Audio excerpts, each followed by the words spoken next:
Marie Calvert was happy. She had just bought another business. It was a small printing business, but it was successful. The owner had retired. Now she owned an upscale dress store, a discount woman's shop, a beauty parlor, a family restaurant, and a car dealership. She was the top businesswoman in the entire area and ranked ahead of most of the businessmen.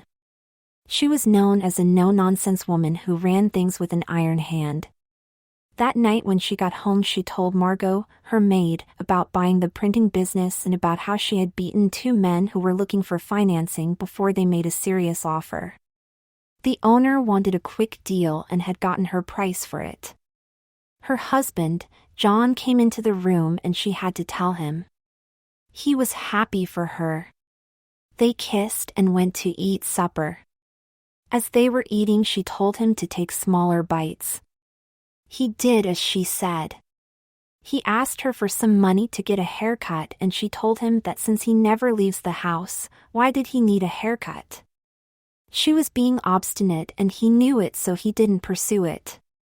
This was the third time in the last month he had asked for money for a haircut, and each time she'd had a different reason to put him off. That night when they were going to bed, Marie noticed a small tear in his pajamas. She told him they were junk and to get them off. She then went to get him a different pair and inspected every pair he had. She found something wrong with every pair. They either had a small hole or were frazzled or something. They hadn't bought him any new clothes in ages. She checked his underwear and found small holes in them too, and they were added to the pile on the floor. When she finished, all his pajamas and underwear was lying on the floor. She told him she would have Margot dispose of them tomorrow. He asked what she expected him to wear, and she went to her dresser and handed him a pair of her panties to put on. He said he couldn't wear those, but in a very stern voice she told him to put them on. He slid them on, and when he looked up he saw her standing there holding out a nightgown for him to put on. He put it on without argument. You know, Carolyn Reed next door told me she didn't think you were very manly, and Margot said she thought you belonged in a dress. You look kind of nice in that nightgown. What did you tell them? I told Carolyn that I liked how you were so soft and gentle and look after me so nicely, and how you don't argue with anything I say. Margot must have caught me on a bad day, because I told her that if she really thought you belonged in a dress, I didn't care, she should try to put you in one. That was an open invitation for her to put me in a dress. How could you do such a thing? Now, I just know she will do it. Are you really afraid of her? She is our maid. She may be our maid, but she scares me. She looks at me sometimes as if she's the cat and I'm the canary. Sometimes she calls me dearie. She walks around here like she owns the place. Listen, she is a great maid. She makes her own uniforms and she does a great job keeping the place in order. If she pushes you, then you'll just have to be more forceful with her. They were lying close to one another and Marie started playing with him. He started getting hard fast. She noticed and said that if he was getting hard faster than ever, it must be the silk nightgown he had on. He said he was just reacting to her playing. Soon she mounted him the way she always did. When they were done, Marie said, "You know, I have been thinking about what you said about being afraid of Margot. I never thought about the fact you were afraid of her. If she wants you to do something, maybe you should just do it if you are that afraid of her. Why should I do what she wants? She'll get over whatever it is a lot faster if you don't fight her. I know she's stronger physically than you are. I have seen her lift some of our furniture to clean, and she would take you in a flash in any physical contest. I will tell you what I'll do. I will tell her to call me if she does anything to you. How does that sound? I don't care if she calls you or not. I'll just stay clear of her." The next morning, as they were getting dressed, she told him to leave his nightgown lying on his side of the bed. She always left hers lying on her side and found it under her pillow at night. She told him he would have to keep the panties on as he had none of his to wear. He made a face but kept them on. They ate breakfast and Marie finished first, gave him a kiss and started off to work. He quickly finished his and scurried for his computer room. He had seen Marie talking to Margot and knew they were talking about him. He heard Margot cleaning the hallway rug outside his door. As the sound dissipated, he breathed a sigh of relief. He didn't like how she'd looked at him after Marie left. She'd had that smile on her face, like she was ready to pounce. It was quiet for over an hour and he relaxed, thinking maybe it was all in his head. Then the door opened and it was Margot. "I just made up the bed and I saw the 2 pretty nightgowns there. You should dress during the day like you dress at night. I can help you with that. A good maid helps people get dressed, you know. I'm dressed all right. I can dress myself. But you are dressed so different than you were last night. I would like to see how you looked last night. I'll bet you were really pretty. Now why don't you come with me and I'll help you get dressed properly. I told you I'm dressed how I want to be dressed. Don't you have some work to do?" She advanced on him and he shuddered. She grabbed his arm and lifted him from the chair like he was a feather. She held onto his arm in an iron grip and led him down the hall to her 3-room apartment. He had never ever been in her apartment and when he entered he saw it was immaculately clean and organized. She pulled him into the next room which he saw was her bedroom. He saw the bathroom door partially opened. Then he saw some clothes on the bed. Margot told him he could undress by himself or she would tear the clothes off of him. He remembered what Marie had said to him about going along with Margot, but he intended to fight until the end. He told her he wasn't going to get undressed. With her free hand she grabbed the front of his shirt and pulled. Buttons flew in all directions. In 20 seconds she had his shirt off. She grabbed his undershirt at the collar and it became an instant rag. She unbuckled his belt and told him she could tear his pants off or he could take them off himself. He was totally frightened of her and agreed to take them off himself. He slowly removed his shoes and when he slid his pants off Margot laughed and told him he could keep his pretty panties on. She told him to get his socks off and he took his time getting them off. She handed him a bra and told him to get it on. He slid the straps up his arms and was having trouble hooking it. He noticed she had filled the cups with something and it felt heavy, like sand or something. She hooked it for him. Then she handed him a garter belt, telling him to run the garters inside his pretty panties. He managed to do it as slow as he could. Then it was the nylons which she had to show him how to fasten. Then came a lacy pink slip which she said she made especially for him. When he had it on she helped him get the pink dress trimmed with white lace on.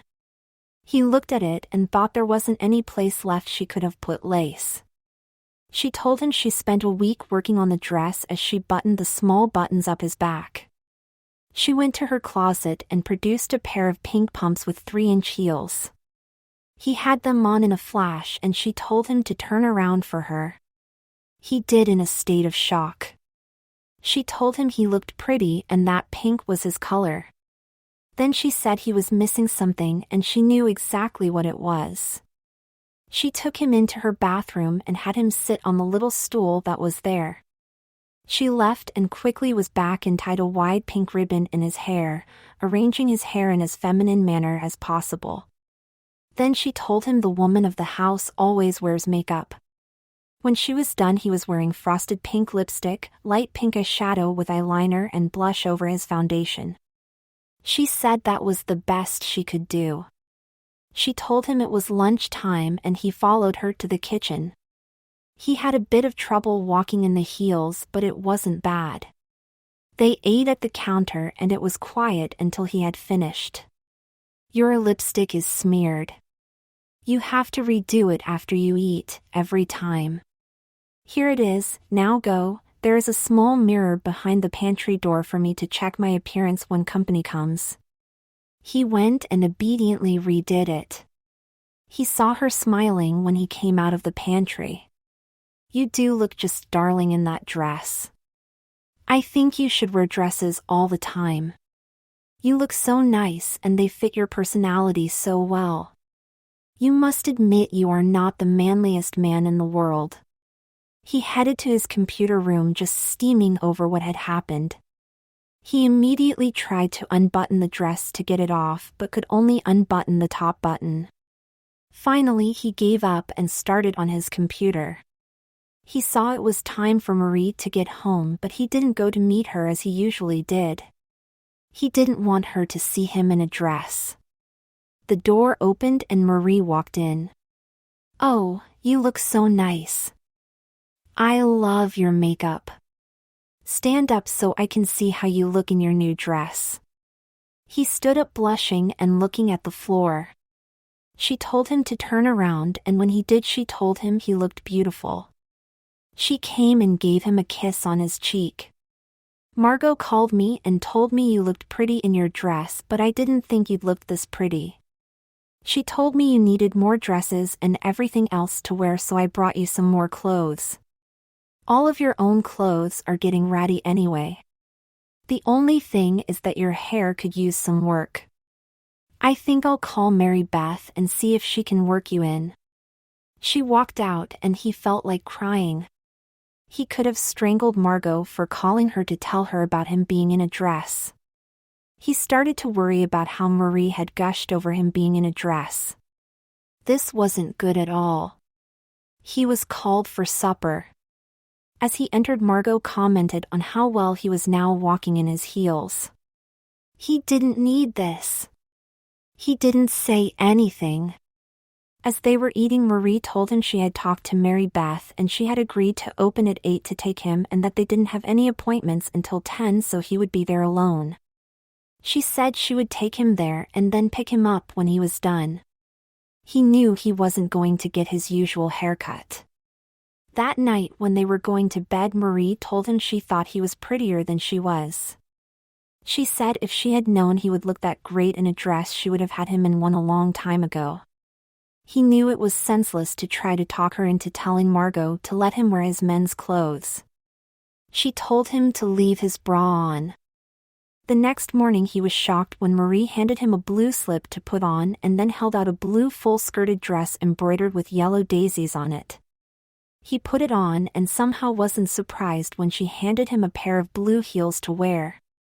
She told him he could skip brushing his hair as Mary Beth would be taking care of it soon. He had forgotten all about that. They ate breakfast and he didn't say a word. Marie told him to hurry as they had to get to the beauty parlor soon. 10 minutes later he found himself in the beauty parlor. He heard Marie tell her to use her best judgment on what to do. He heard her tell Mary Beth that he probably could use a manicure also and that she would pick a color for him. She left and Mary Beth went to work on him. As the solution was working, she did his manicure.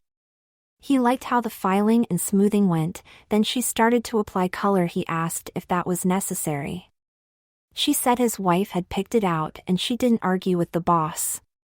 When she was done, he had brilliant red nails with sparkles on them.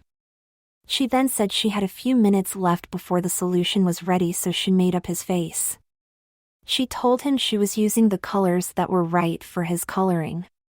He had no idea what she was talking about. Finally, she took the plastic bonnet off of his head and started brushing and forming his hair. She told him he had a great face and great hair to work on as she brushed. He thought she was doing a lot of brushing, then she started spraying something on his hair. She told him she was adding glitter to his hairdo because it screamed for it. Then she grabbed a different can and began spraying something else on his hair. He recognized the smell as being hairspray from when Marie used it. When she finished, she turned him so he could see himself in the mirror. All he saw was a mass of waves and curls. He felt stupid and humiliated looking at himself. Mary Beth was calling Marie to pick him up. 10 minutes later, Marie was there. She said he looked just super. She congratulated Mary Beth on a job well done. She said there would be a nice bonus in her check this week. Then she shocked him. "You look so great, I have to get a picture of this. You look like a movie star." She got the digital camera she always carried and took 2 pictures of him. Then she told him to smile nicely so she could get a decent picture of him. He forced a smile knowing she wouldn't give up until he did. She took him home and went in with him. When they were inside, she called Margot, and when Margot came, she gushed at how nice he looked. He felt ridiculous, as if he was being made fun of. He was getting angrier by the minute. He stomped off to his computer room. A short time later, Margot called him for lunch. He glared at her as he ate his soup and sandwich. "Stop glaring at me. All I did was make you dress as you are. You are more female than male, and I just helped you achieve the role you have. You are a stay-at-home wife to Marie, and you might as well get used to that fact. I do love your shiny nails. They add to your appearance a lot." He didn't answer her. He was getting even angrier. It was starting to boil up in him. He finished lunch and headed for his computer room. He tried to unzip the dress but couldn't slide it down far enough to get the dress off. He played a couple of games on the computer, then went on the internet. At one site, he wanted to make a note of something. He opened his desk drawer and grabbed a pen. It was right next to the scissors. He made the note and then it dawned on him. He grabbed the scissors and went into the bathroom. He knew Marie had worn nail polish for a day and hadn't liked it and had removed it, so there must be something to get it off. He looked in the drawers and in the second drawer found a bottle that said polish remover. He tried it and was surprised at how fast he had the nail polish off. Then he started to cut the curls and waves off his head. 20 minutes later, there was a pile of hair on the floor. He headed for the bedroom and he was steaming yet. In the bedroom, he started more cutting. A half hour later, there was a huge pile of cloth strips on the floor. He had even cut the nylons into pieces. He dressed in his men's clothes, still angry. He went looking for Margot. He found her in the kitchen. "There is a mess in the bathroom and in our bedroom. If you know what is good for you, you will get it cleaned immediately. If you call Marie, you will be the sorriest woman in town. Now get going." He watched as she scooted towards the bathroom and bedroom.